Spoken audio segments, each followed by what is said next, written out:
Okay, opening up the town council work session. No votes are taken tonight, no motion.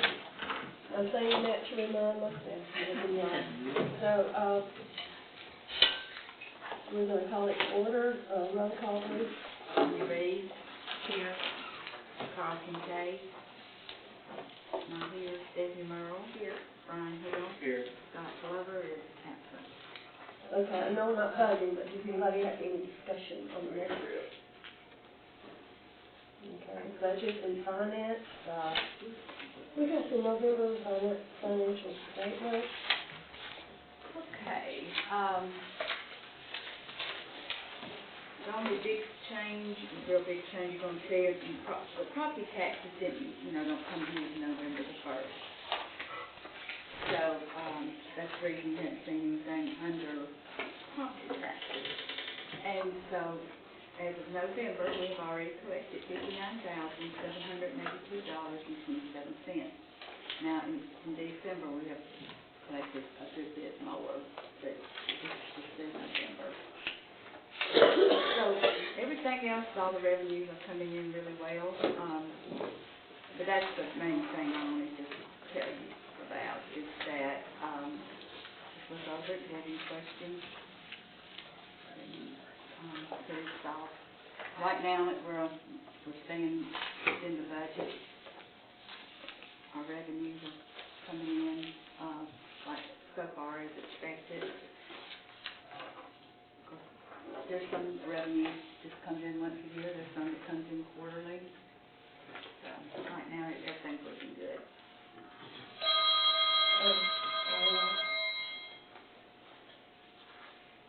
They always call you at meeting time. Okay. Supper time. Is that what it is? Yeah.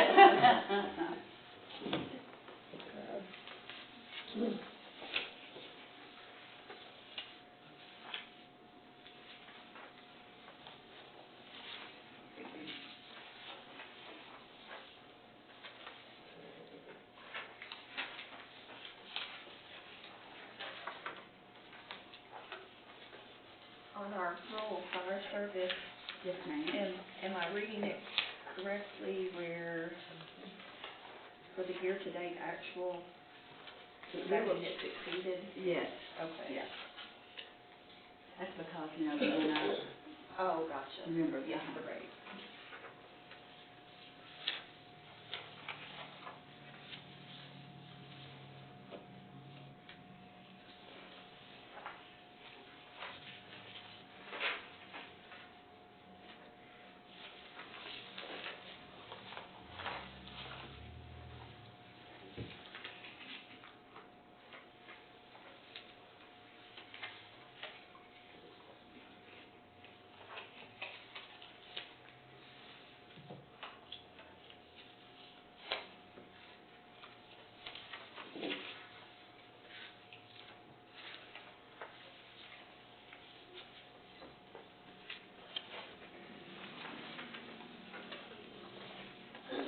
Have any more discussion?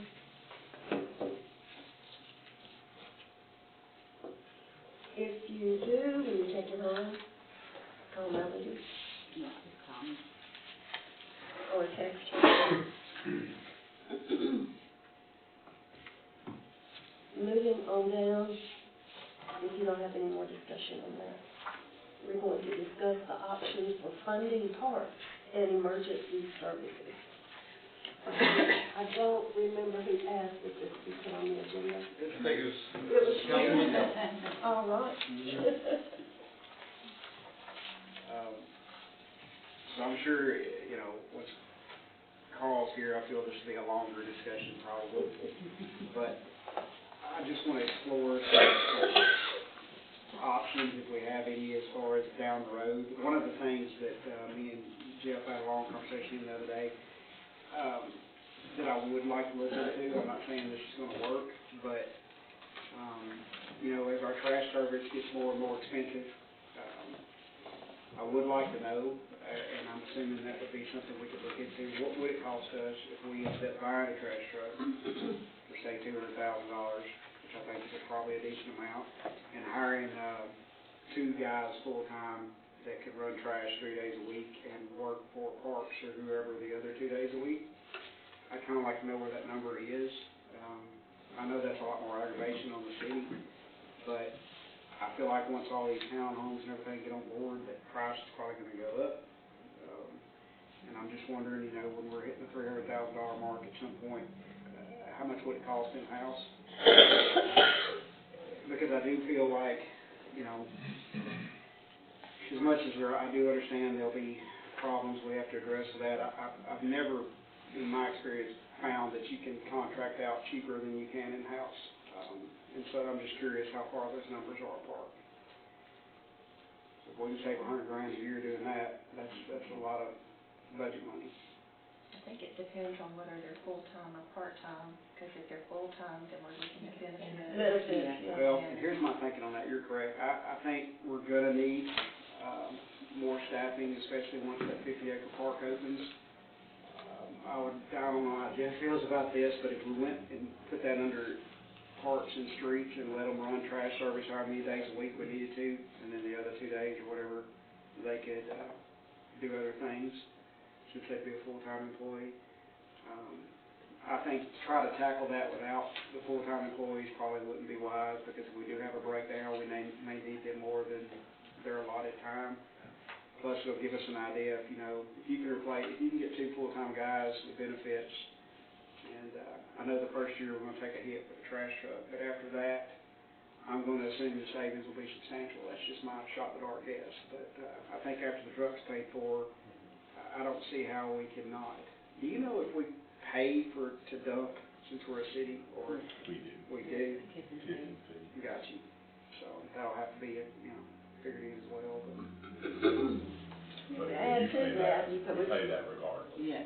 Whether it's done in-house or. Right, Randy. To add to that, this is a good thing, Ron, and it's a good, you know, we need to look at that. To do that, we need to start right now, Yeah. looking at what a truck would cost, what 2 employees would be, and the benefits for those employees. Right.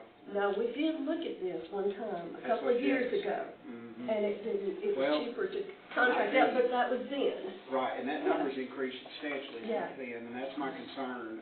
And I'm getting this, my opinions from the Board of Education, because everything we contracted out cost us a lot more than in-house. You know, in-house is more aggravating. If the truck tears up, if people complain, I mean, somebody's got to deal with all that. But, you know, and if we're going to save $20,000, it's not worth it. If you're going to save $100,000, you know. Yeah.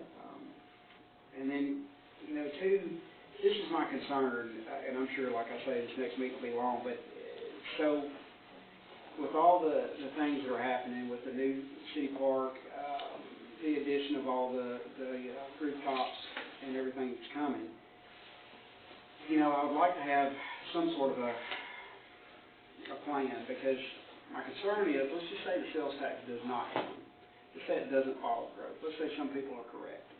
If that occurs, and we don't find a way to increase our revenue, then what are we going to do in 2 or 3 years when we do have full capacity of all these homes, the city park, you know, things of that nature. I feel like we at least need to try to figure out a path, assuming the sales tax does not cover it. And if it does, that's great. But if not, I don't think it's smart for us to just go, well, let's wait and see. Because if we wait and see and it doesn't, then there's no way to come up with that kind of money that fast. Yeah. All we can do is, see if we can get some bids on trucks, get some information on that, and it'd be very easy, very quickly to figure out what 2 employees and benefits would be. I looked a little bit, and a truck, I'm going to say low ball, which is probably not what we need to do, is about 100. Brand new is about 450. So I'm thinking somewhere between there, maybe 250, which is about what we pay per year anyway. So, you know, you'd get that money back in a year, whether we did that to a loan or whatever we did. What are we paying for trash pickup right now? It's, $14,500 a month. Is that 100? 170. It's like 179, 176, something like that. But I'm not sure that, 2 employees would do it. I see that, I see it they run this trash route, and they've got little trucks that meet the big truck and keep so much mileage off of that truck.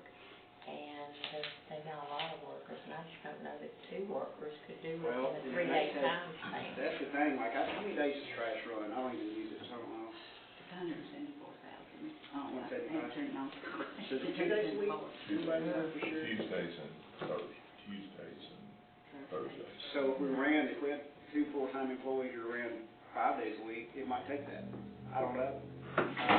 You know, and I would like to know, you know, on top of that, I would say you're gonna see a substantial increase this year on that bid, would you think? I would expect it to go up, yeah. Yeah. We have a sanitation expert in the audience, can we Yes, absolutely. consult them? I'm good with it if y'all are. I just want to mention that you've got truck maintenance, and if your Sure. truck goes down, your trash doesn't get picked up, and he had a trash company, so if you've got questions on what to look for and what to look to bid, Right, right here. that's the man. Do you have any Italians in this town? Not yet, but I'm thinking of converting. Happy's Trash Service. I don't know, you know, and it may not work. That's just one of the items that I saw that's just a huge amount of money. I mean, and I'm not saying that it's not worth that amount of money. However, you know, it is my opinion. If they can do it for that, we can do it cheaper. Because, you know, you're paying for that service, basically, from them, and they're paying all the expenses plus getting paid for that service. So if we're not, I just can't imagine that in the long run, it's not gonna be. And that's true, that's a good point, but you also gotta remember, he's got a lot of other routes besides just our truck. He does, that's true. You know, Mhm. so that probably defrays some of his expenses, you know. Well, and that's my curiosity, what are we defraying by going in-house? I mean, Yeah, is it worth right. it, is it not? Because I agree with trash break, you know, truck breakdowns and whatnot, you're gonna have a backup plan for that. Mhm. You know, so, I'm just curious what that number is, you know? Well, we'd have to look too at what we would have to have, what we need to really make this work. Exactly, And it might not be just one big truck. it might not. Yeah.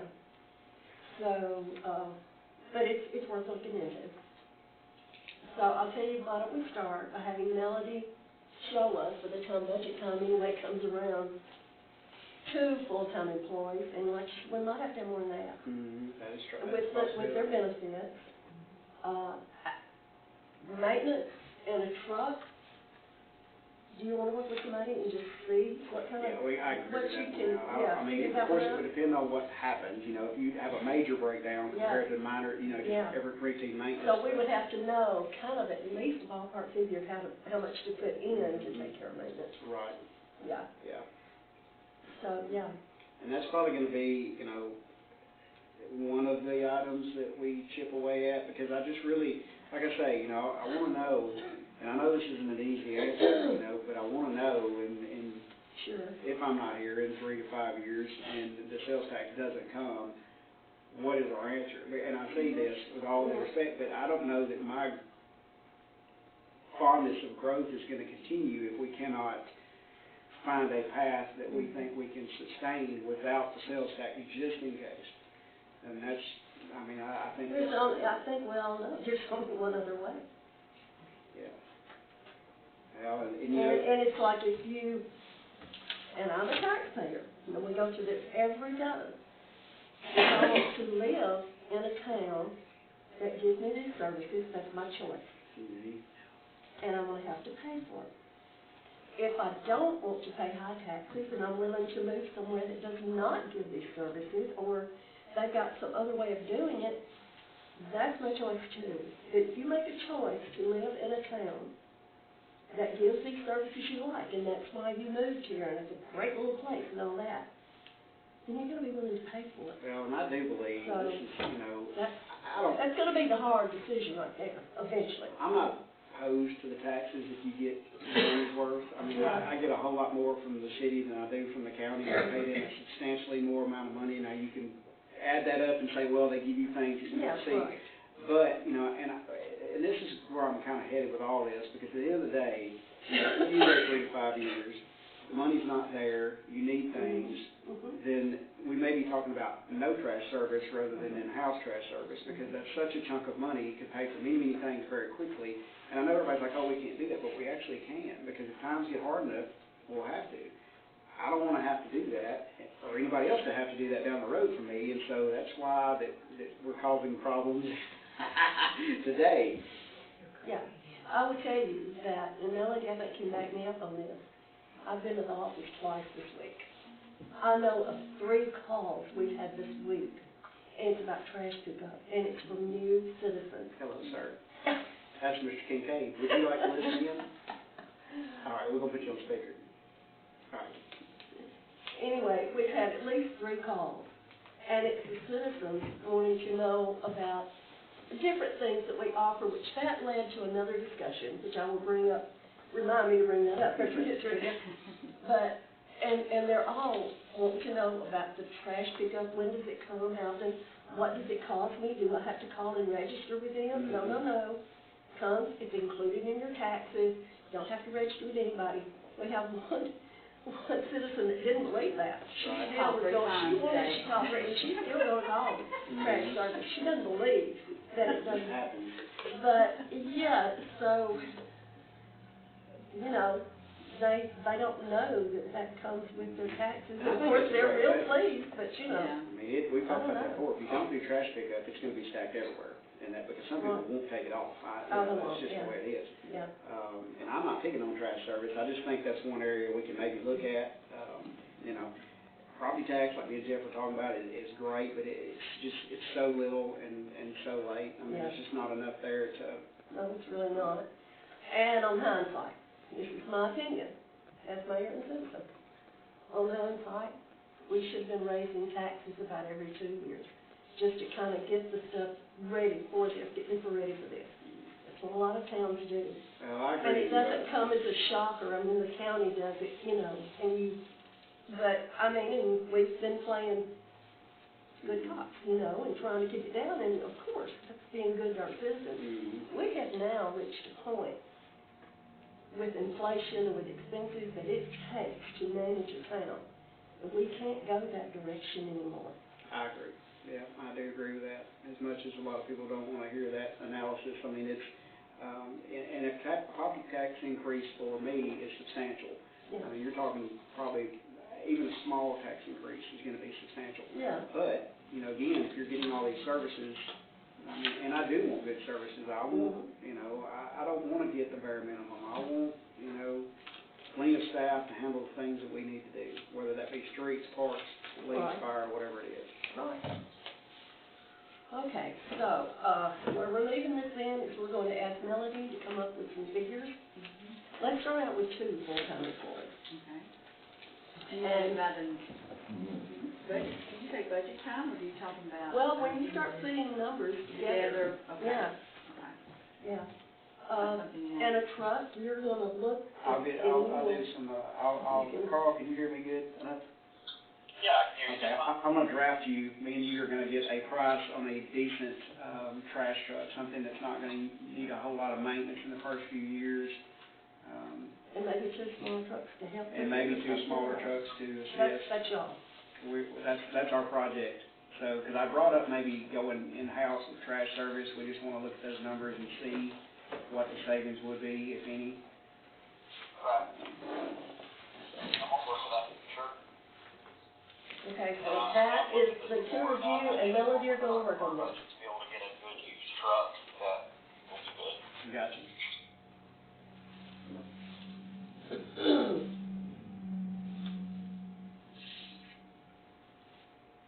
Okay. Anything else on that project?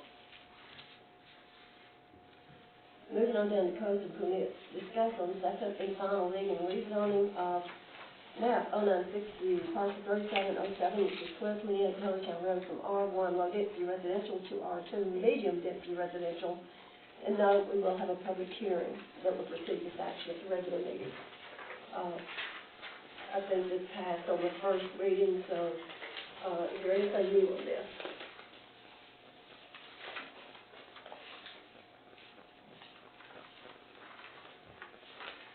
All right, moving on down. discuss on first reading the following adjoining single owner rezoning.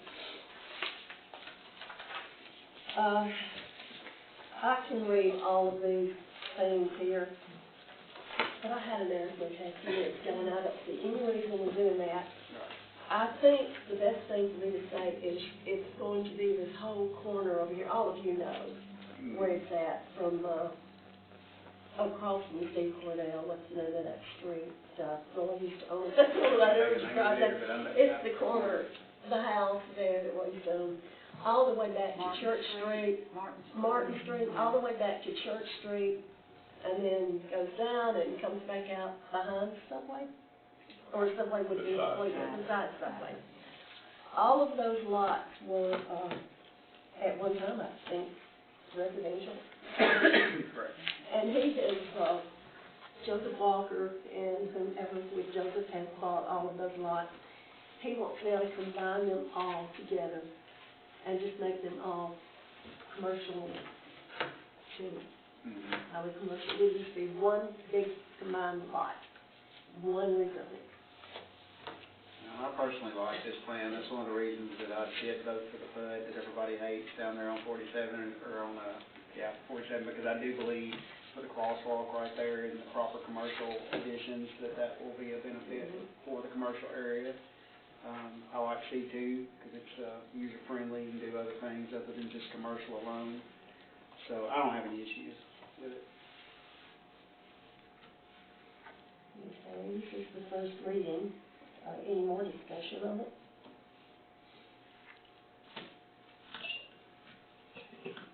Have they presented any kind of plan for it other than to just request the rezoning? No, it's going to be just wants it rezoned commercial, but there's no plan yet.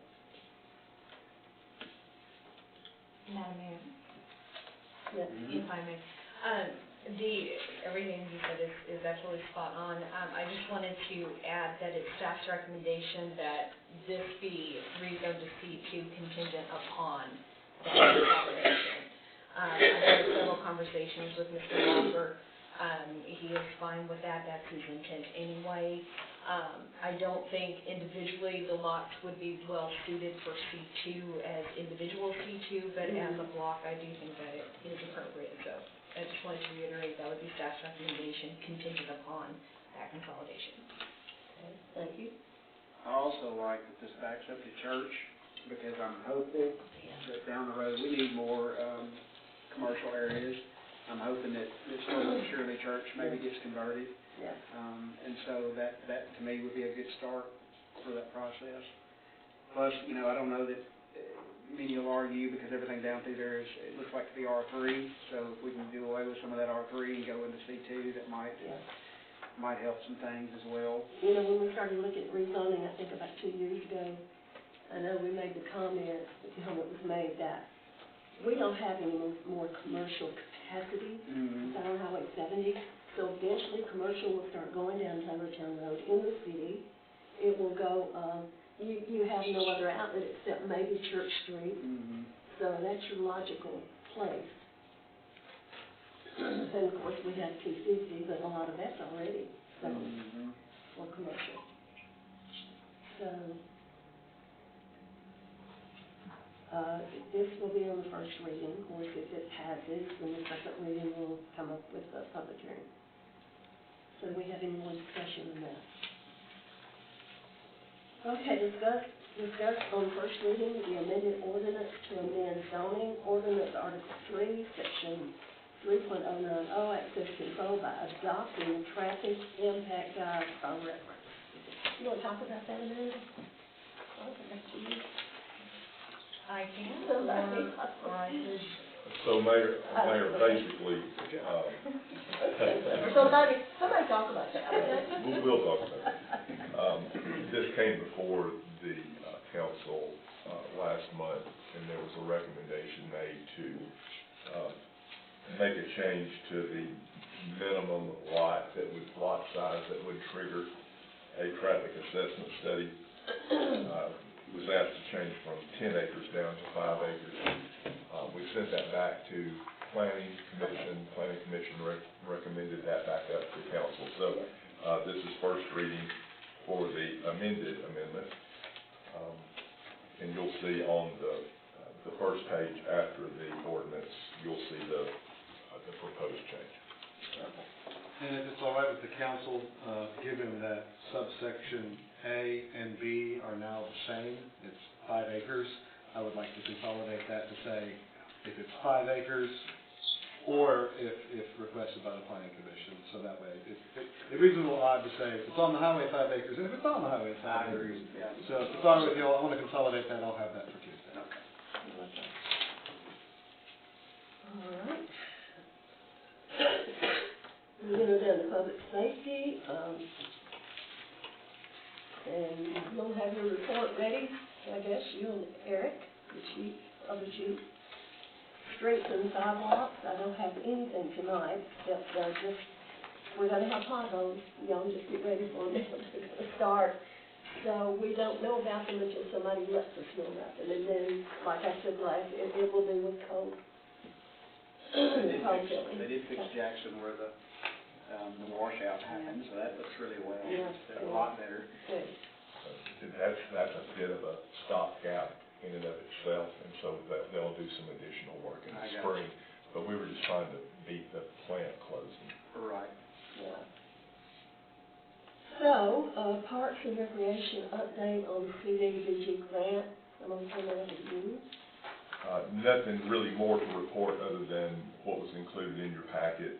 We did apply for a 2023 CDBG grant, and luckily we were awarded that grant. So we're adding that back into the project, the sidewalk greenway project in Montgomeryville. So that'll become additional funds to extend that project. Okay.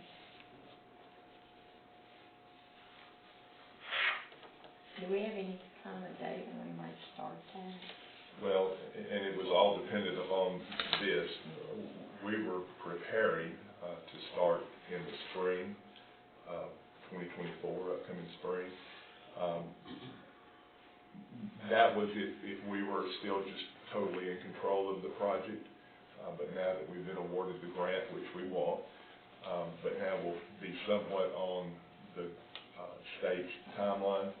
We don't know that timeline at this time, but we're ready to go in spring should that be a possibility. The CDBG grant, is that part of the connectivity from out to the Jones Creek and the Montgomeryville? Our portion Our of portion that, of it, yes. okay. So when we go to acquire, I'm assuming it'll be us that has to acquire that property to do this. What's the process for, I guess, approaching those people that own that frontage on 70? Is that something we do in-house, or okay, so when we, go ahead. We do it in conjunction with engineers, and then we'll follow a certain criteria now. Because what I'm getting at, it may be helpful if we go with them, someone local, rather than someone, because some of them are, I think we have a good opportunity to acquire a lot of that property without having to pay for it, but I think it's going to be how we approach it. Agreed. We've already sort of started that process, and I don't want to say anything, but, I mean, people have been receptive to it so far. Gotcha. And you hope you can get as much as you can for free, but the state dictates, they actually have guidelines on how you have to negotiate, and then if that falls through, I have to go condemn. Gotcha. So, and that's what we try to avoid. Well, and that's what a I'm longer thinking. process. You know, like, for an example, that little piece that we own there on 70 down from Steve Reed's, where of course we're going to donate our part.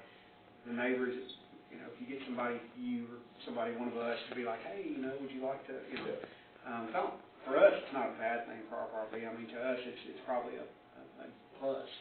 And so, of course, that's going to, you know, depend on what your frontage is, you know, whether or not you see that to be a plus or a minus. But I was just curious. Yeah, it's a state process, and it's a process. It's a process. And that's where your time will get, Oh, yeah, absolutely. Yeah. You know, we've kind of had some requests about why can't we do sidewalks all the way up Taylortown Road? And Mhm. because other subdivisions have them now and we don't.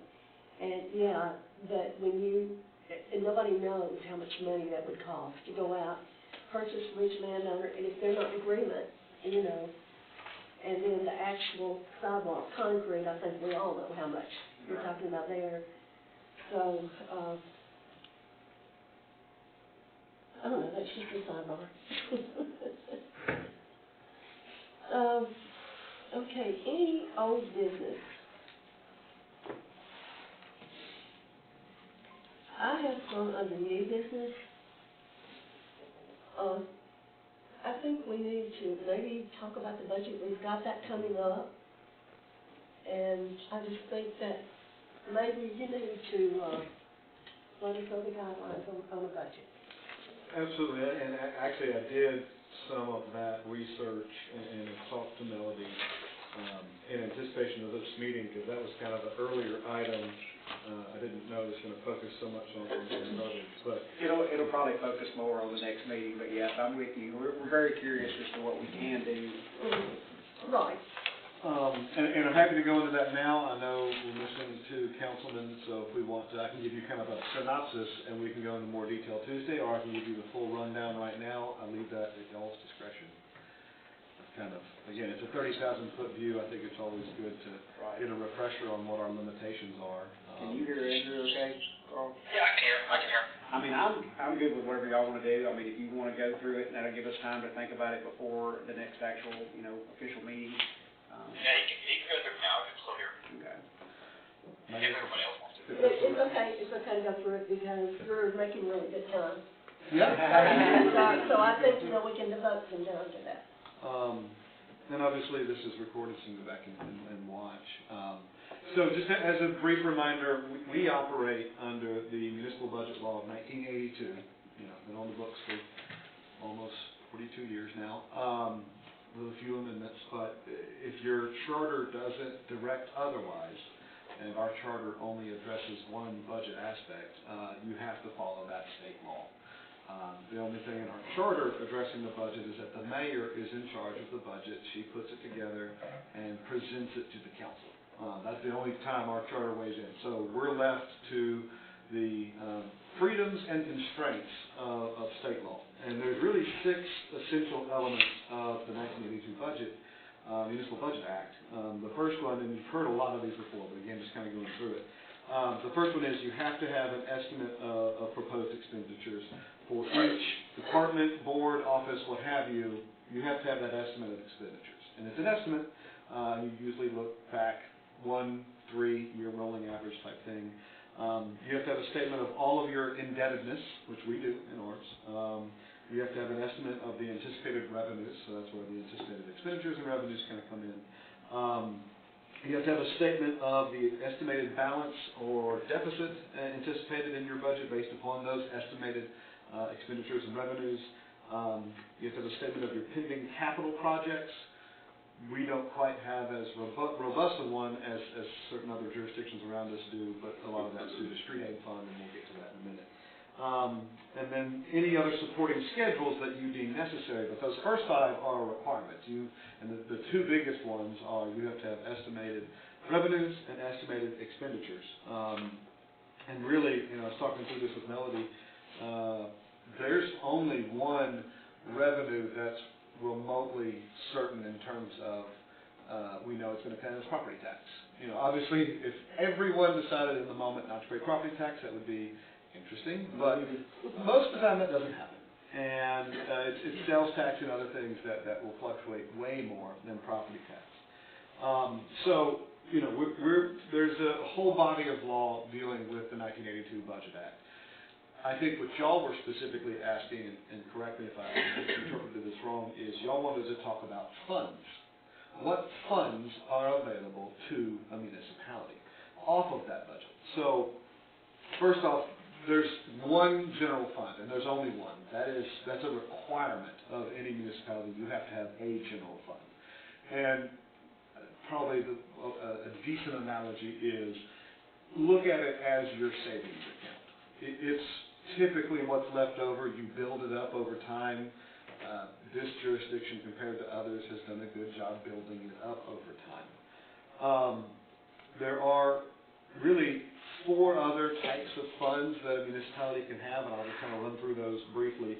There's a special revenue fund, there's a debt service fund, a capital projects fund, and a permanent fund. So let me give you a couple of examples so you know what those kind of fall into. A special revenue fund is really, it's restricted for a purpose, and by the way, outside of a general fund, all of these other funds are very restricted. So it's kind of a one-way street, so there's always caution when you create one, if you even want to go that route. And by the way, Melody, if you disagree with anything I'm saying, please stop me and correct me. So the special revenue fund, an example like that would be the drug fund, State Street Aid Fund. When we get money in there, it has to go for a very specific purpose. We can't just one year say, the council can't say one year, hey, let's take money out of drug fund and, build some sidewalks. You can't do that. You're creating it for a specific purpose, and once it's in there, it's in there. If you don't want to continue that fund, you just don't put any more money into it. HSAs in our world are kind of like that. You put money in for your health savings account, and if you're tired of using it, you don't really have a whole lot, you can't take the money out and go buy groceries, you just spend it down till it's gone. A debt service fund is exactly like it sounds. That's usually for long-term debt, and that's more common in more complex jurisdictions that have a lot of debts that they need to track. In my opinion, Melody, I appreciate your input, we're not at the size and we don't have the number of debts to have specific debt funds because, again, they're for debts you've gotten. We list all our debts in our budget, but if we got to a point where we had 17 different notes we're handling, you may want to kind of go that route.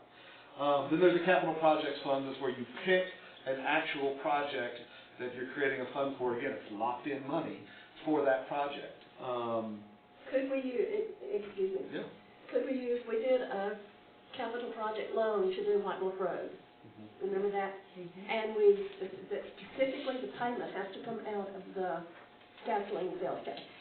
Well, Right? you can do it through the general fund. Yeah. But we just use. We decided, that it should go Once out it of that. goes in We had enough money in there to Right. make that payment. Right, But that's that was correct. a capital outlay note, it wasn't a specific fund that was set up. No. Right, you're several steps short of actually creating a fund, but the principle's the same, in that you're allocating it towards a specific thing. Now, you weren't locked in with what you did with that one before. Yeah. But like, if you wanted to build a new city hall, maybe that's something you want to explore. That's a common one. The fire truck capital fund can be used. I know Metro Nashville has several of these funds that they fund over time, and they sometimes get notes, and sometimes they pull out of the fund to go buy the thing, right?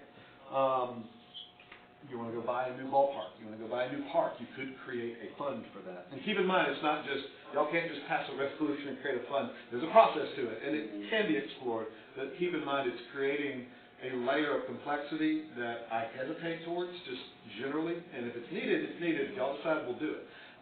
But it does create a layer of complexity, and again, you're creating a one-way street. You're locking those funds in. Maybe there's a benefit to that. That's the result of the side. And then there's permanent funds.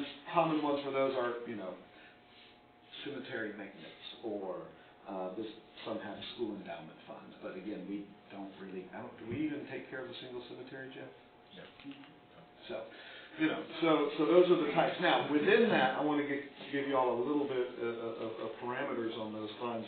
Within those, there's really two types of funds. One is a proprietary fund, and that breaks down into two separate categories. One is enterprise, and one is internal. Y'all have dealt with enterprise funds before. That was a wastewater impact fee that you effectively had back in the day. But a road impact fee, a water fund, a sewer fund, natural gas fund, airport fund, solid waste fund. Those are proprietary funds, and again, you're locking it in for that specific purpose. You're not allowed to make it work for any recurring expenses. It has to be capital. And I'm going to bring all this back to the budget because I think there's an important point we need to remember with it. But So you got the enterprise fund, and you have internal service funds, and those are used in more complex jurisdictions to be able to address services different departments are using, so you can cross-monitor. Again, we're not at that level. The last type of flavor of these funds is a fiduciary fund. That's when you're dealing with pensions, things of that nature. Again, we're not at that level. So to kind of bring this back home a little bit, we operate under GAAFR. That's Governmental Accounting, Auditing, and Financial Reporting. It's different than most accounting. It's different than GAAP in the way we have to operate. So, you know, when you have $1 million of revenue, say, and you have $1 million in expenditures, your budget is balanced. The state law, the 1982 Municipal Budget Act, requires your budget to be balanced. You cannot pass a budget that is out of balance. And I know this body has, particularly Councilman Hill, has talked about how do we buy things, right?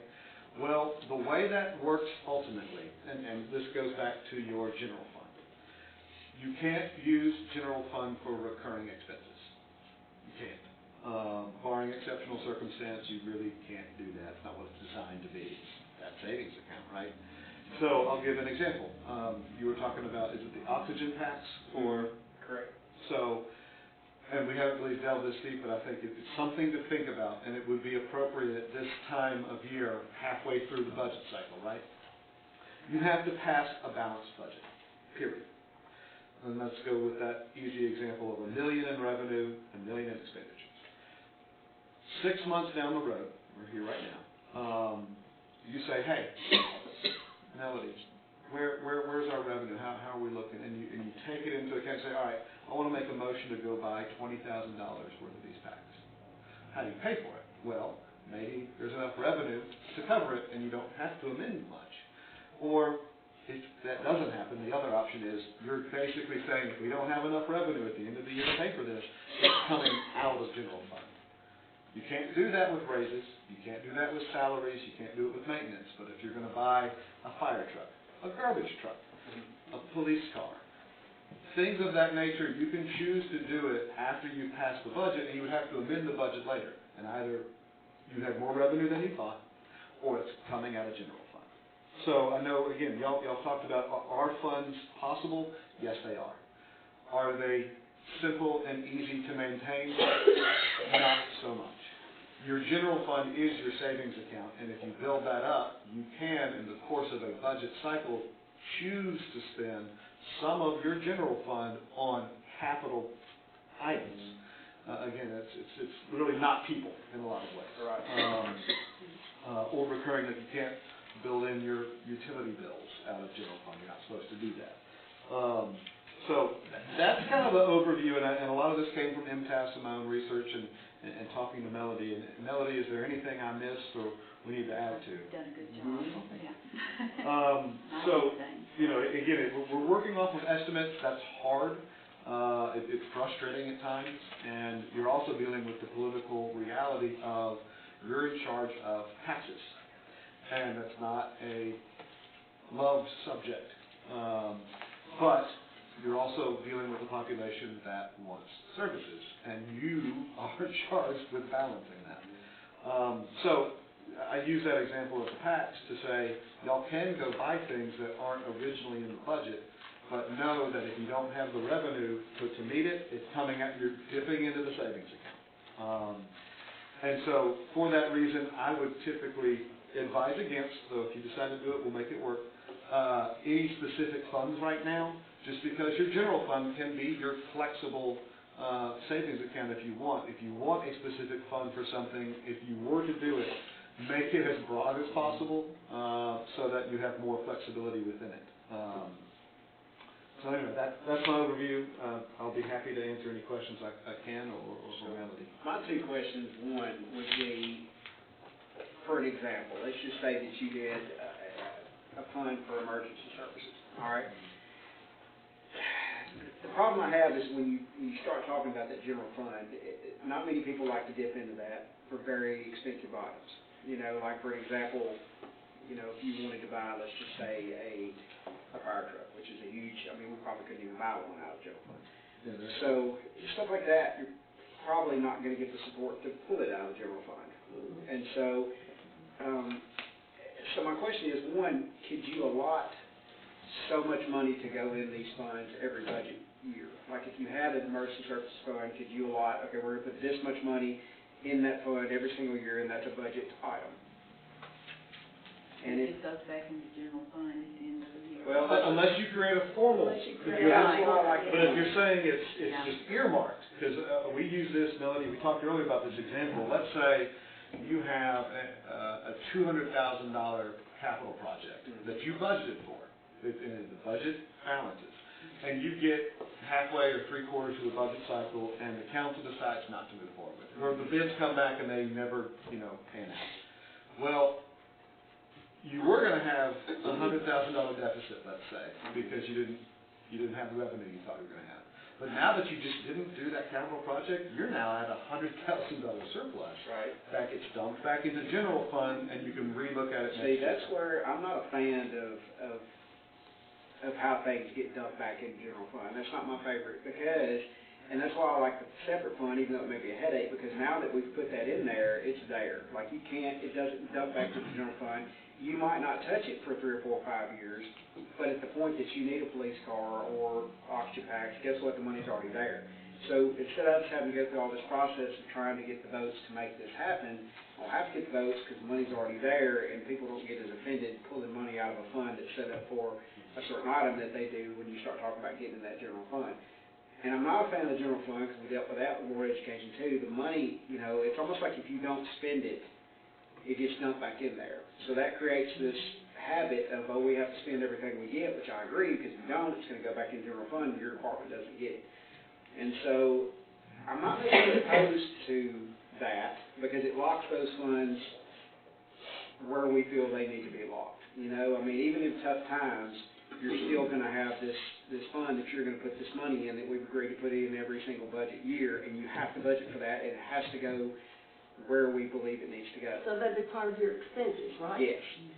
So, yes, and that's the tough question. Or are you saying you would want to, because it'd be up to the council, by the way, when you say required to, that means the council, when they pass a budget, are putting a hard number Yes. in what is going into a fund every year. And keep in mind, every year, every council could pick a different number. Absolutely. They could say 10,000 one year, they could say 2,000 the next, Exactly. they could say 25 after that. So you're never going to be able to lock the council into, you have to fund this. Right. But you could choose to. And again, Melanie and I have not gone the extra step to look at exactly how any of these additional funds would be set up. If the council wants us to, they need to vote to do that, frankly, Gotcha. because it's a project. It's a project. But, we're just talking generalities. If you wanted to put money into a fund and lock that money away for whatever the fund's purpose is, we'd probably have to pass an ordinance, I'm guessing, to be able to set up a fund. Well, and I like this because, and everybody may not agree with me, but historically, people don't change things very often. So if you've got an emergency services fund that we set up, and we decide to put whatever we put in there, they may lower it or raise it or fool with it, but chances are that fund's going to stay there down the road. And that's my concern, because historically with budget, this is what happens. And this is the hard conversations nobody really wants to have. But what happens is you get this pattern, okay? So everybody knows the things they need, right? Everybody knows the money we have, or we will have in budget. So what ends up happening is you stop asking for the things you need because you know the money's not there to pay for. That is not productive at all, in my opinion. I think we need to say, okay, these are the things you need.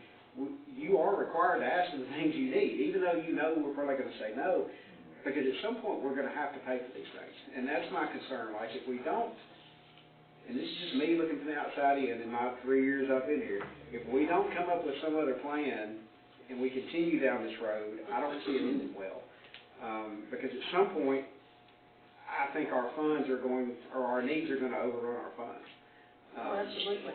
And so, I don't know that we can solve the problem, but I think we need to be the ones to start discussing the problem. I think it's a good discussion. Go ahead. Go ahead, Carl. Thank you, and thank you guys for being patient that I'm on the phone tonight. I'm in full agreement with Councilman Hill on this. I mean, I think that's I think that's the right way to go, because again, everything Brian has said, I fully agree with. The only thing that I would be concerned with is just listening to Andrew's explanation of these dedicated funds.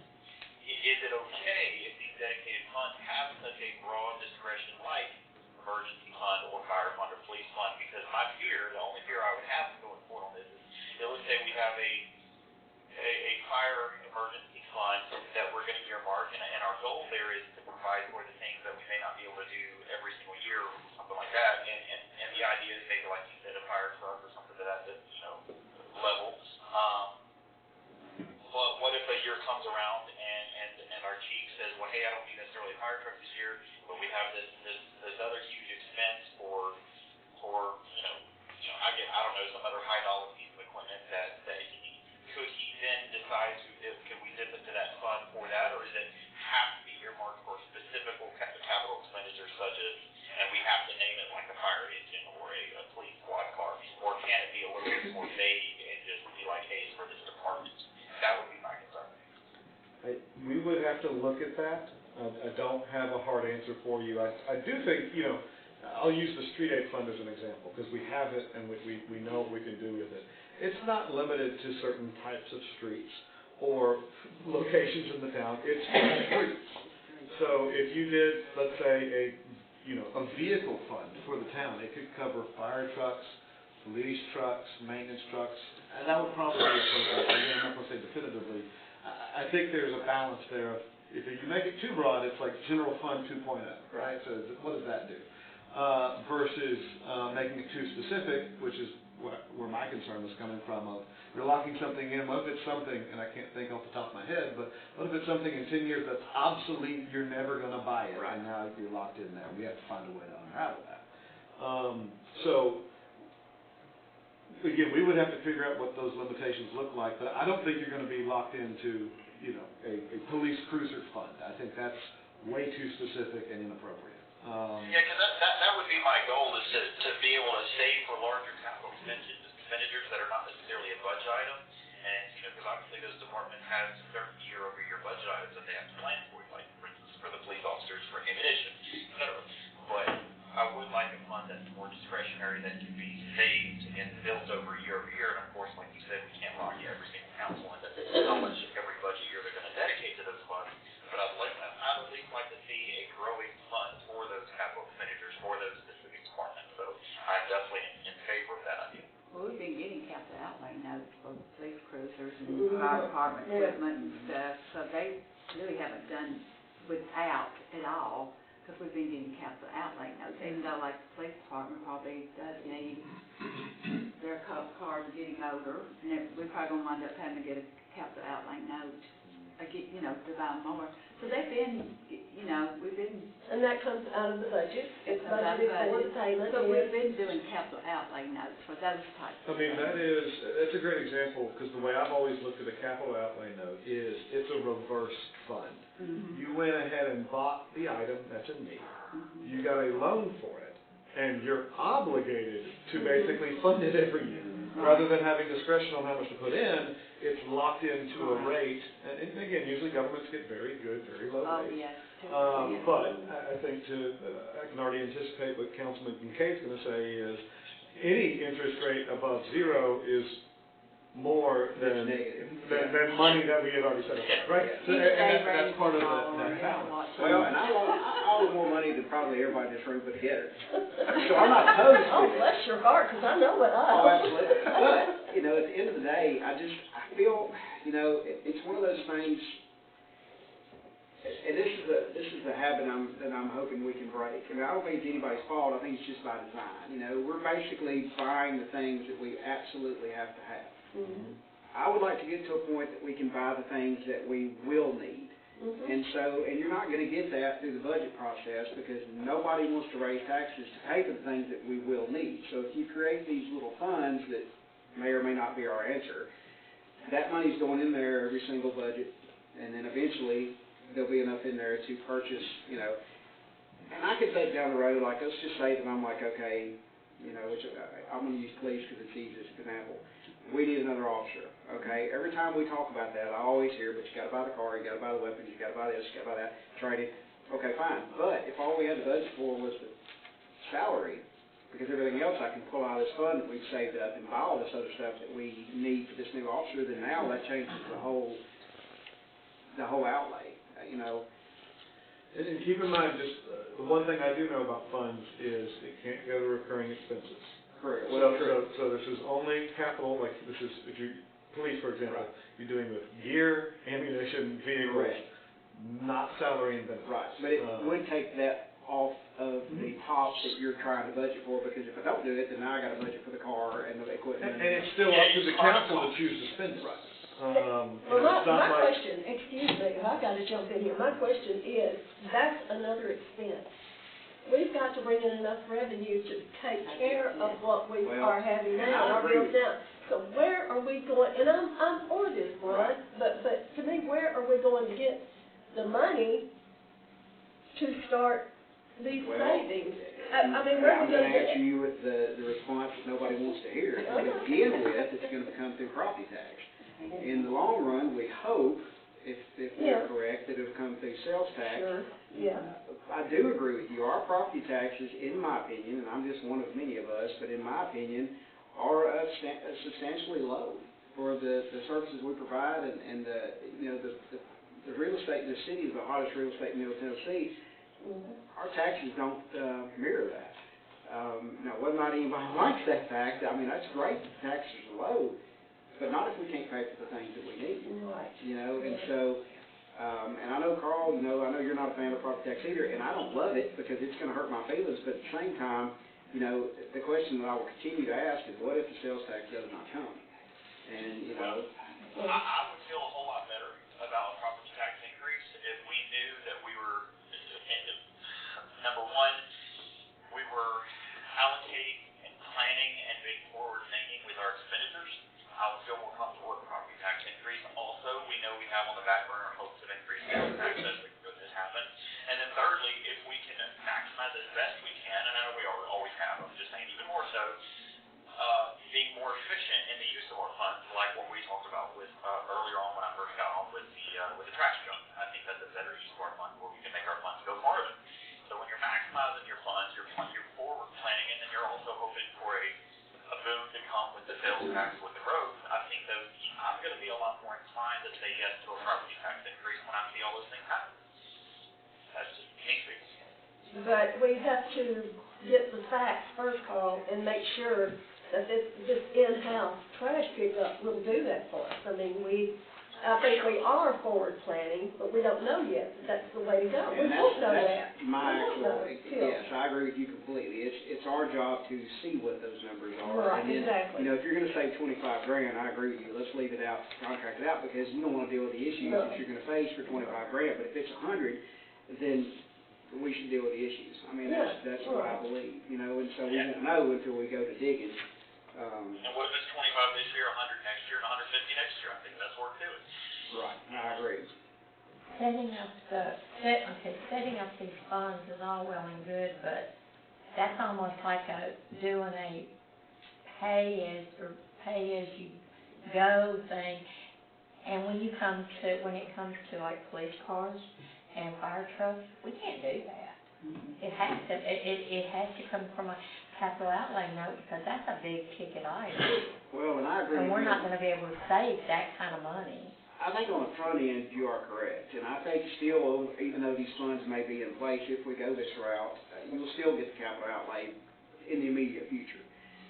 But 5 years down the road or 10 years down the road, if we, let that fund build, then at some point, I agree with Carl. I'd like to get away from, even though the percentage is low that we pay, I think any interest we pay is going backwards if we can fund it over time. And it may not be every car. We may have to do 3 capital outlay notes for the first 3 cars, and the 4th one we can pay for. So I don't expect it to take the place of those, I guess is what I'm saying. Well, not right away, but it's a snowball effect. You got to start in the right direction. So even if we still have to rely on, capital outlay negative interest loans for a time, that's fine, if that's what we got to do. But we at least need to start making progress in the right direction to be able to build these funds up. And like I said, said, if we could put them in, especially in a special place where they gain positive interest to help that traction and that snowball grow, that's even better. So no, it's not an overnight fix, of course not, but like you said, Councilman Hill, in years, it might be, you know, or at least it can for sure. And what if it doesn't work? Negative interest thing, and it may not be for a huge fire truck, but it might be for an expense of $50,000 that we don't have to take out negative interest on, you know. What, and of course, we always, like we said, if it's for a capital item, we can take that out of general fund. Well, we can. Well, no, if it's a capital item, we can. But what you need to look at is how much do we want to leave in general fund, because that money is very difficult to replace. See, and that's my point. Versus if you get a very low interest loan that you know you've got the payments that you can make each year on it. Mm-hmm. It's like, you want to take it out of your savings? Well, and see, that's why I don't know? like general fund, because I agree it needs to be there, absolutely, and I like that our general fund is fairly robust. The problem is, and me included, with everybody up here, when I come and I say, okay, guys, you know, whatever, I think we need to buy a trash truck, and it's, you know, let's just say it's $250,000, I want to take that out of general fund. Everybody's going to have a heart attack right here on this table. Nobody's going to do that. And that's why I don't like general fund for expenses of things that we need, because in my opinion, general fund, the only way we can get into that is if it's something that we just don't have an option. I mean, it's not going to be. But remember, we're budgeting, I'm just going to pull a number out, we're budgeting every year $175,000 to $200,000 for trash. Right. So if you want to buy that truck and get 2 employees, that right there might be enough to pay for that. You might not even have to touch general fund. Well, and that's what we're because hoping. that's the budget item. Right, we're hoping We're that already we can. paying that. And we may have to get a capital outlay if we were to buy a trash truck. Yeah. But then you've got this $175,000 that you can use for payroll or payments until you get above that, you know. And that's the way we've used it in the past, Brian, on everything that we've purchased. Right. And I'm not opposed to the loans at all. I just feel like, you know, if you look, I mean, if I look at my time here, 3 years, budget-wise, nothing has really changed. No. If we continue that course, in my opinion, that's not a good idea. I don't think, because right now we're fine. But what if I said we have to have, to manage what we have to have 2 more firemen and a cop. We can't afford that. And so I think we've got to figure out some ways to where we will be able to down the road. And continuing as we have gone for several years, I just don't think it's the answer. Okay, let me go back to our general fund balance. We've got, what, maybe 1.2, 1.4, I don't know, like that. This hit me when we had this tornado about 2 weeks ago. If it had gone this route, Highway 70, like it did that time of Dog Creek down there, instead of Clay Lake, we would be today not meeting this building. We would have to take that million, it would cost us, we talked about this tonight, at least $500,000. Because by state, we have to have a place to meet. Right. We have to provide these services. We have to continue doing business. So that's why you always have a general fund balance, and the state comptroller recommends how much you should have. Well, and you know as well as I do, I mean, being in real estate, and just example is, I mean, that's a lot of money. It is. But for a city the size we are, it's nothing. And that's another reason I don't want to dabble into that. I'd rather it keep growing, and because this is the one thing that I do see, and this is kind of a forced way of looking at things, and a lot of people don't like that. But if you budget, for an example, and you put this, and I'm going to use emergency services, so I think it's really important, and we say, okay, this amount of money is going into that in our budget. When budget time comes, it's already there. So now you got to fund it. So what does that mean? Property tax increase, more than likely.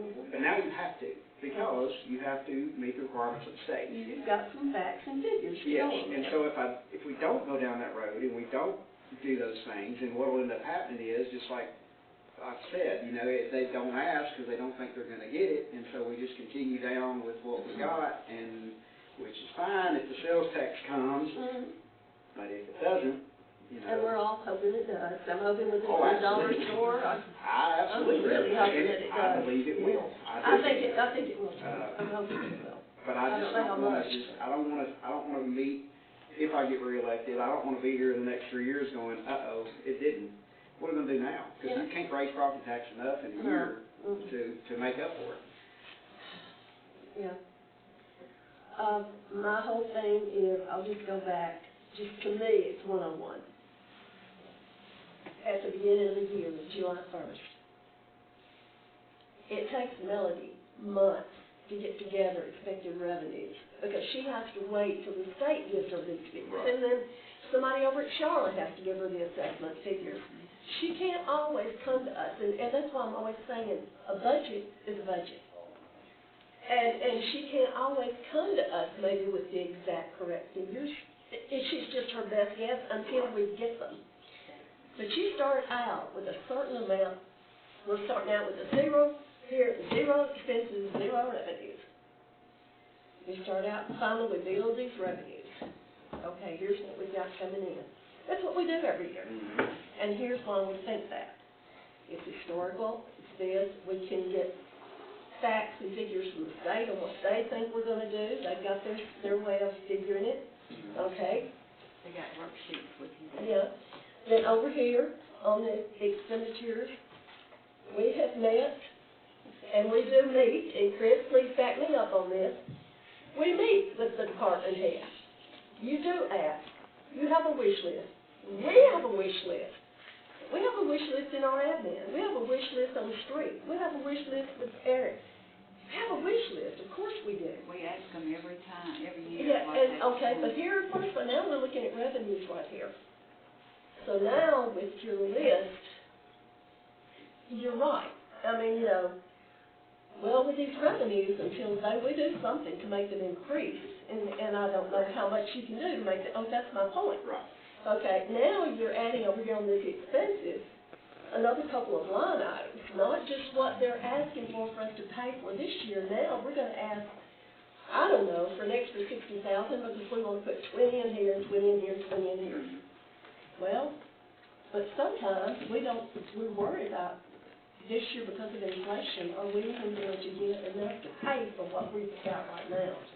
Well, and here's where it. So that's my point, is where is this extra going to come from? Because you're right, it's got to come from somewhere. We don't, I agree with you, absolutely. Well, and you know, it's just, and I'll go by what Carl said, because when we voted on a property tax increase, Carl was opposed to that.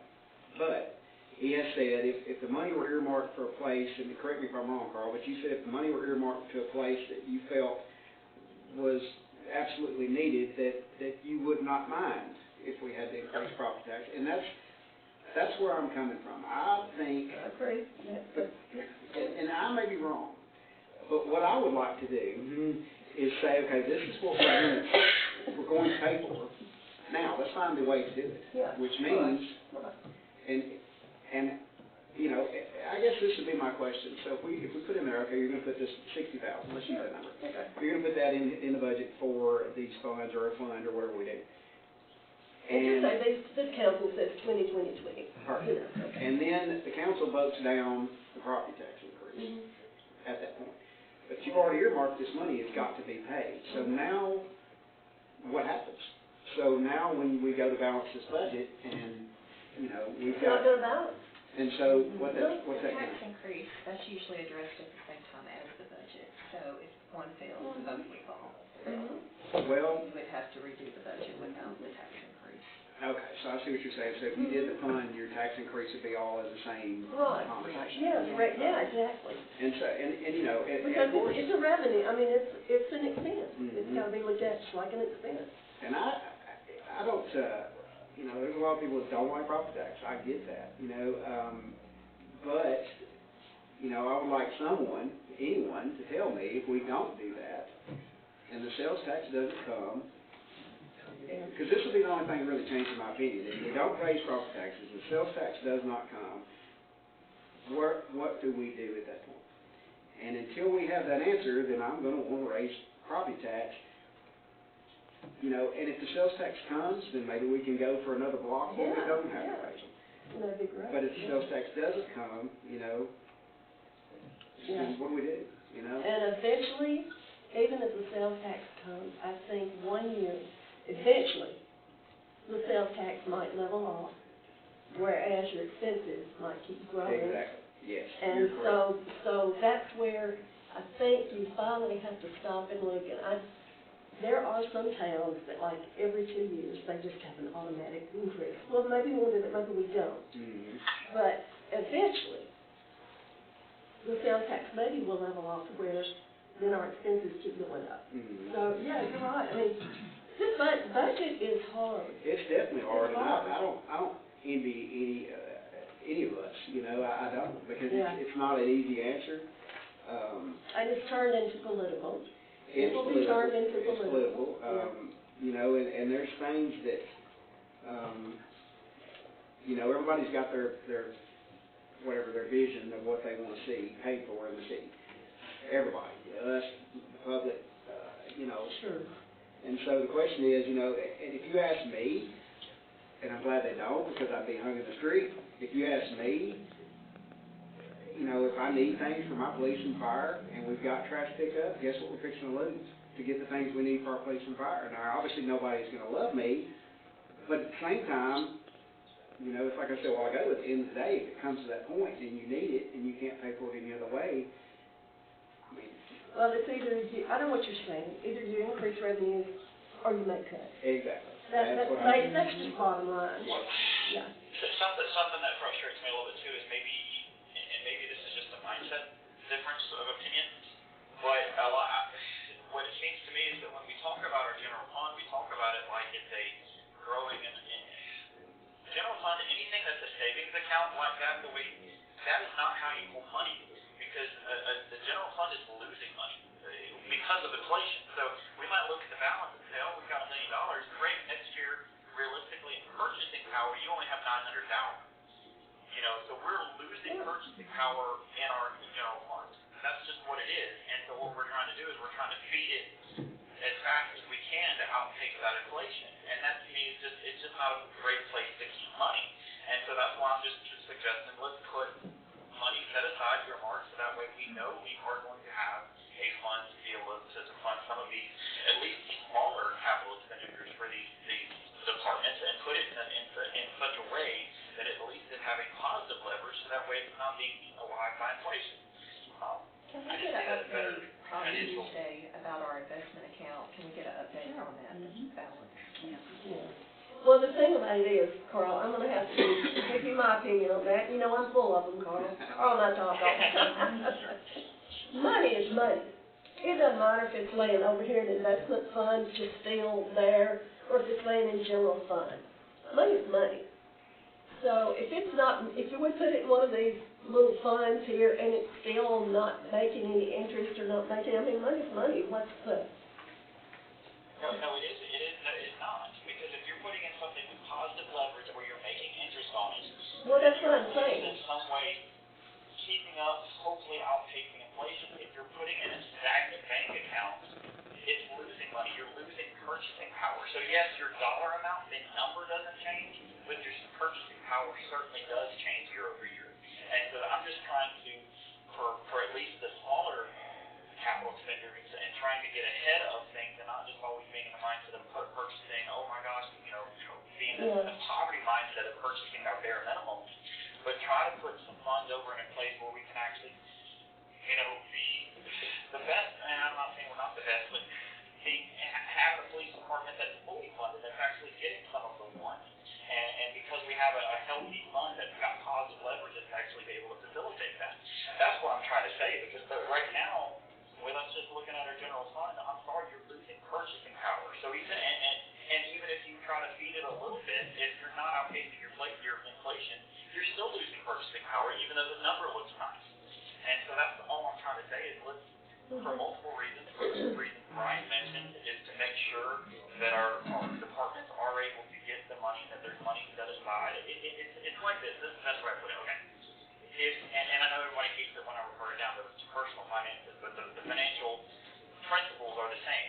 I may never be able to save up enough to a house in cash, right? Nor would I, because of the way inflation and leverage works, but I may never save up enough to, or to buy that. But if I want a jacuzzi for like $5,000, I'm not just gonna go take out a loan for $5,000 to buy a jacuzzi. That's poor financial, that's a horrible financial practice. Instead, I'm gonna try to pull from an investment, or at the very least, a savings account to go buy my jacuzzi. I'm not gonna go take out a loan for that.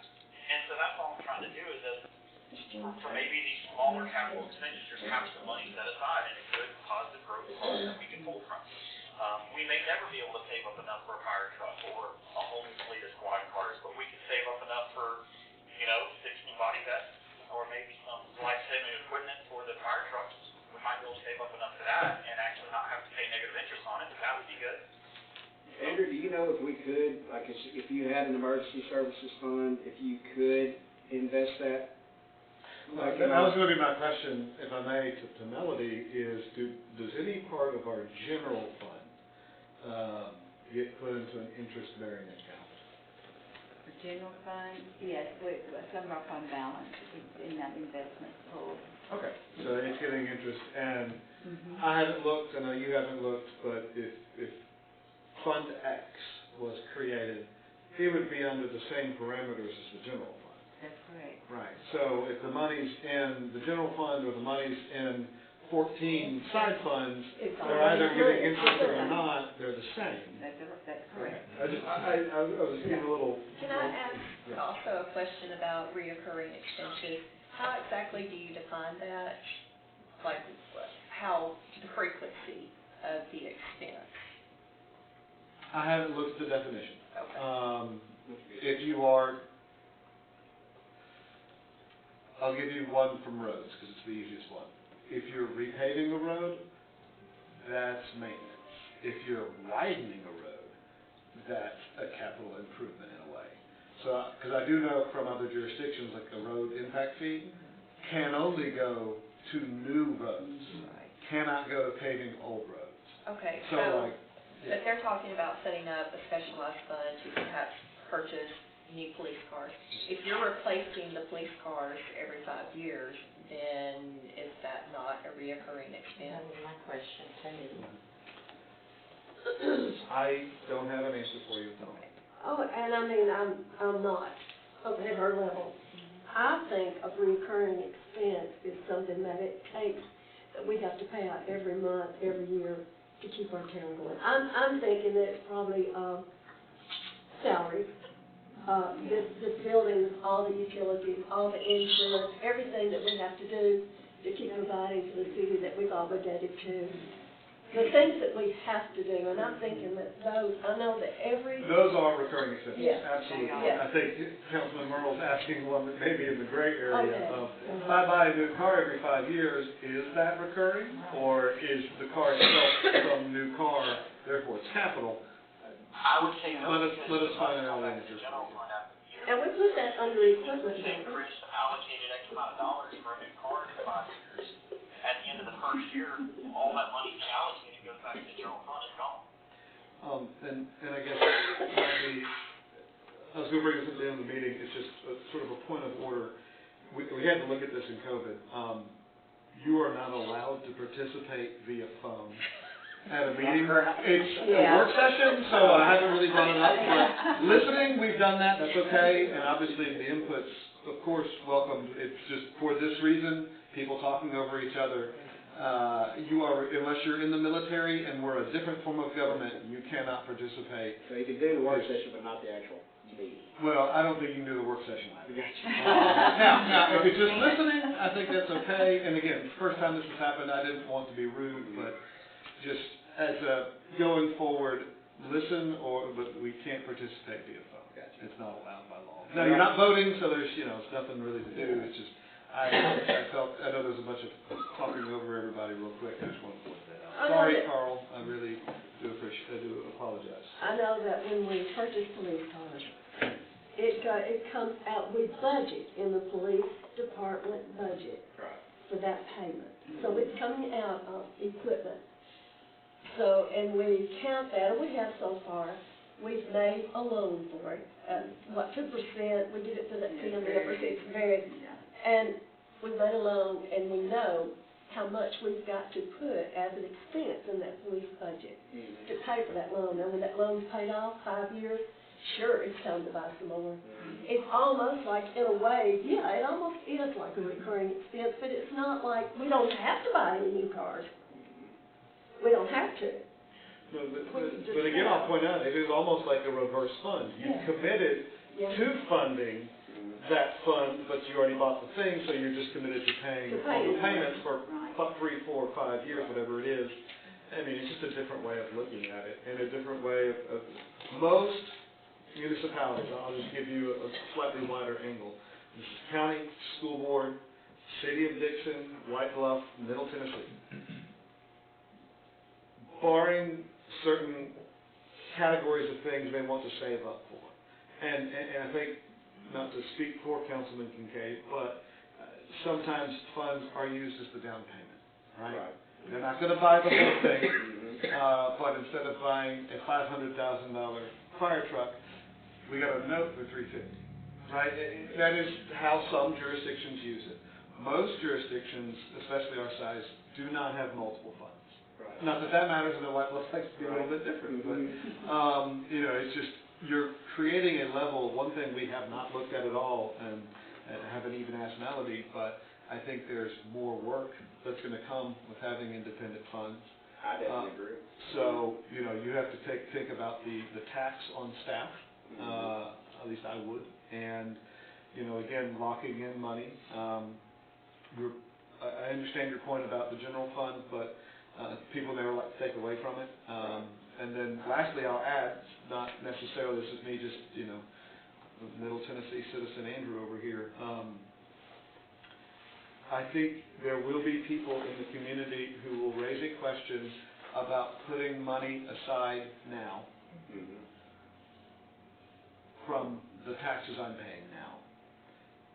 I want the taxes I'm paying now to go to things now. You're going to get that. And so that's another angle that I would encourage you to think on. I'm not saying one's right or wrong. Right. It's just, I'm going to take some of your tax money and I'm going to go lock it up for 10 years. Probably might get some pause from some people. Because typically governments, they take what they take in and they try to put it to the best use if they're doing the right thing, right? Every year you're taking your revenues and putting it towards expenditures. Now, we have street aid fund. The money comes from the, usually gas tax? Yeah. And that's state law. They made jurisdictions create a separate fund because what's one of the biggest expenses in terms of capital for jurisdiction? It's repaving roads. It's expensive. So they make you do that. The drug fund is a separate thing that is wholly within the police department's realm of control. So when you're examining what do we want to be saving for, I mean, it's hard. It's not easy. I'm not trying to I don't disagree. Complicate it. And I'm going to leave you guys with this. I don't disagree with anything you're saying at all. The question that I would like somebody to answer me, you know, is, okay,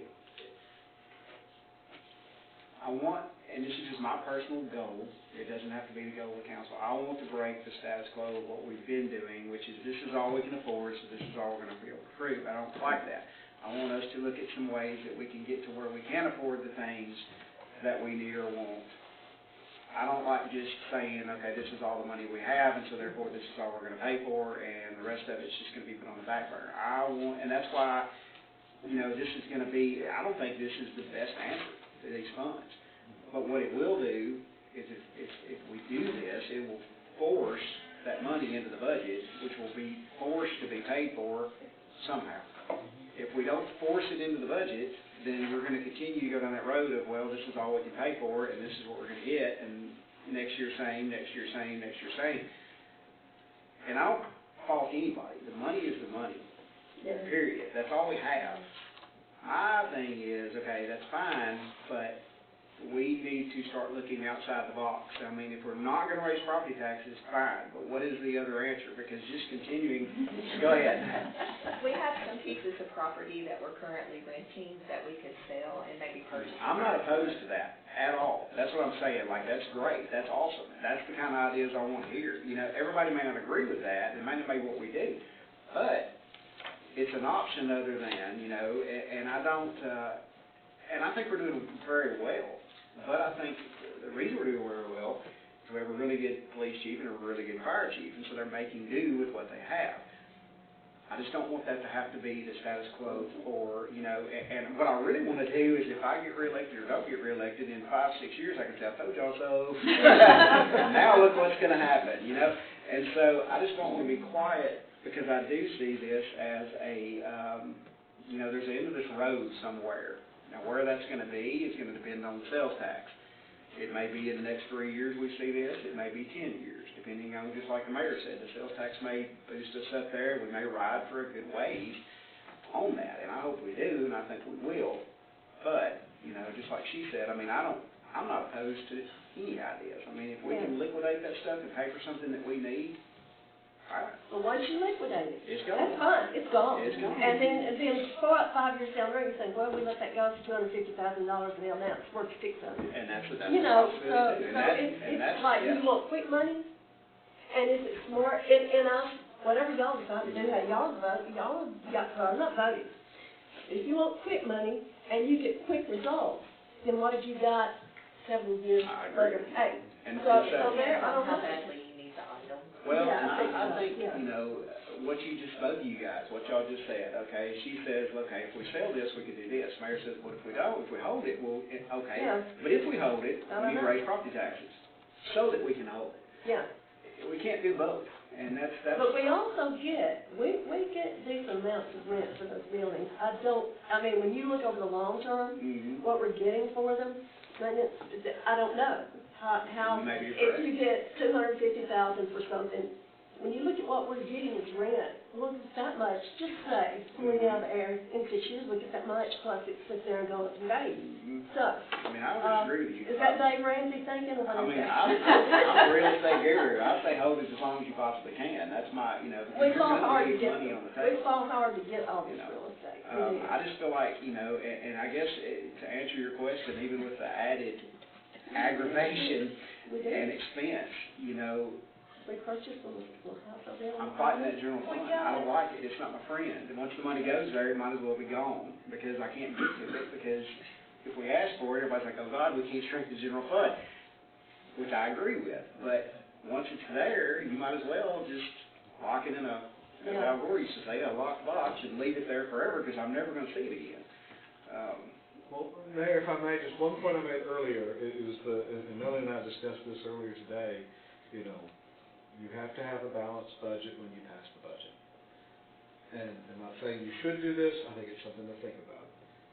If at a certain appropriate point when revenues, you kind of have an idea of where they are, a little bit, you know, closer to honing in, you're never going to know the number until after the fact, which is always fun.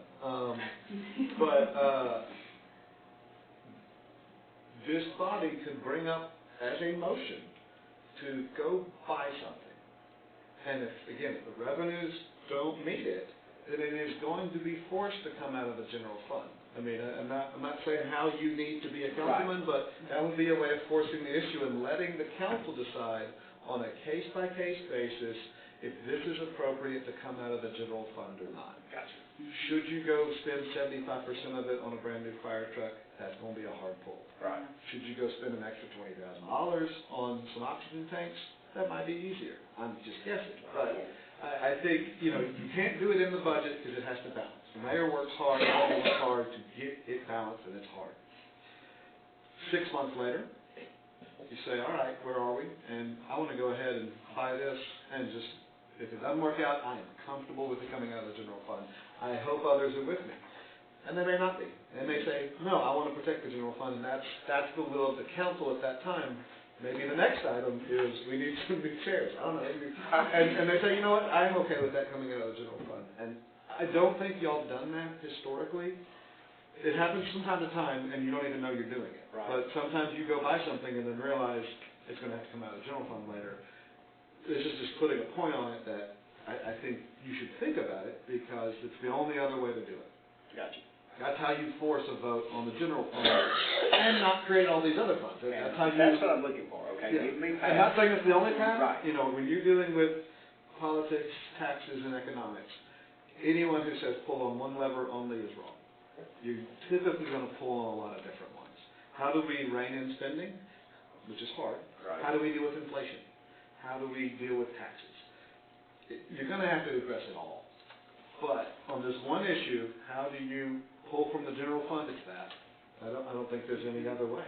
Because your budget has to cover expenditures and revenues balancing, and then you can address some of that. And I think that we talked about this during budget time, when we talked about our budget and the revenues, we kind of made them work, you know, on paper, and I'm hoping that they do. But I remember the question, and I think you were the one that asked it, of Jeff, am I going to Stephanie? What happens if we look in March and these revenues are not coming in? What happens, and it's for recurring expenses, it's for our salaries or things that we have to pay each month. What do we do then? And Jeff, I think, told you, said, well, if you don't want to take it out of general fund, which for a recurring expense, it goes against every Right. account, you have to start laying people off or cutting back on something. And you can't turn the lights off. Right. You can't cut out insurance. You can't. I agree with you. So We need furloughs. it can I mean, work that's what's- both ways. Yeah, I do agree with you. And that, I guess, with that point, that's where I'm trying to avoid Yeah. us getting, because that's where I see us heading at some point if the sales tax does not come. Yeah. But I have an issue justifying setting up these little separate accounts that they can only be used for that. Right. And, okay, we have an emergency here, we need to do something, and we say, well, we're gonna, you know, we gotta do something, and everybody's saying, well, we got money sitting, well, we can't use it. Well, and We can't touch it. I don't disagree with you for that point. That's why I like them, because you can't touch it. Because what will historically happen is you can set aside money and say, we're gonna do this, and then like you say, we have an emergency and it gets spent. Well, you know, of course, it's gonna depend on what everybody's little pet is. Yeah. For me, it's emergency services, 100%, you know. Yeah. I don't want that money taken out to be spent on, you know, something else. And so for me, I don't dislike them, but I see where you're coming from, because yes, it locks it down and you will not spend it on emergency items. That's gonna have to come out of general fund or through a capital outlay loan. So, you know, I don't know. I want answers to questions that I don't think are gonna be easily answered, and that's the problem. I just, you know, but at least this is gonna stir some, you know, some conversation. Maybe we don't solve anything, but at least we're gonna talk about it. I think they'll be more easily answered when we start working on budget. I hope so. Because somebody has got to tell us where we get this extra money. Mhm. That's when it's gonna be easier to answer. I can't answer it, because I'm sitting here and I'm the one that, and I'll tell you over and over, that we don't need to add extra expenses just for that, for money in the future. We've already got a general fund, you know, but for those expenses, money in the future, and we're gonna ask the taxpayers to start paying that now, but yet we can't, but we go back over here to the police fund, and we could maybe use some of that tax fund for an extra police officer, but we can't, because now that's got to go in a future. That's what I'm saying, is where are you going to put the money? Well, and that's, you know, I think. That's what's bum-fuzzling me. Well, you know, I don't disagree with you. Like, I feel like everybody's got good points. It's just, but if I come to you and say, I need to spend $30,000 out of the general fund, what's everybody gonna say? No. What's it for? Well, that would be the question of the day, you know. I mean, and that's the issue that I think we have. I mean, what is it for, and is it worthwhile to take that chunk of money out of that savings account? I think that's an uphill battle. Especially considering what it is that you're trying to fund. I mean, you know, and obviously it's the will of the council, you know, but I think everybody on here is a little hesitant to drop 30 grand out of the, you know, or maybe not 30 grand, maybe it's a bad example, but 300 grand. Yeah. You know, I mean, it's, you know. Oh, yeah. Well, I mean, this was a very small amount that I know about 3 years ago. I put it in the budget and the council approved it for the credit card, to get the credit card and get us hooked up on that. We finally got that. It took a year and a half or 2 years to get that. That money was in the budget. I also at the same time asked for, I want a program where that we start putting all of our historical documents, every minute, everything, that we put it on where somebody could go in there, or we don't lose history. If we did have a tornado, I'm just going to tornado because it's in my mind. If we did have a tornado, you might have papers everywhere. I know that sounds crazy, but you can lose a lot of stuff. We've lost a lot of history just from moving out of that old city hall, things that I wish we had. Right.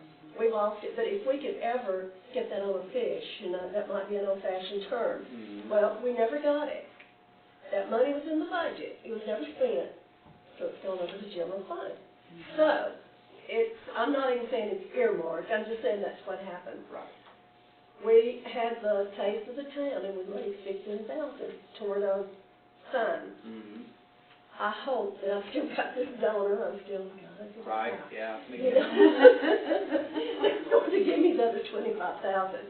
He hasn't been able to yet, but he tells me every month he's going to. But that money, I'm saying it's earmarked, that it's in general fund. Yeah. I mean, I'm not opposed to dipping in general fund, that's Yeah. fine if we're. Yeah, but I won't ask for the $25,000 because, to finish up buying that, so I'm not gonna ask for it, because I wanna wait and see, are we gonna even have enough money to pay, because that's a wish list. It would be a nice thing, it's a wish list. So I'm not gonna ask, I haven't even brought that to the council, I'm just holding off See what happens. and see what happens, yeah, because,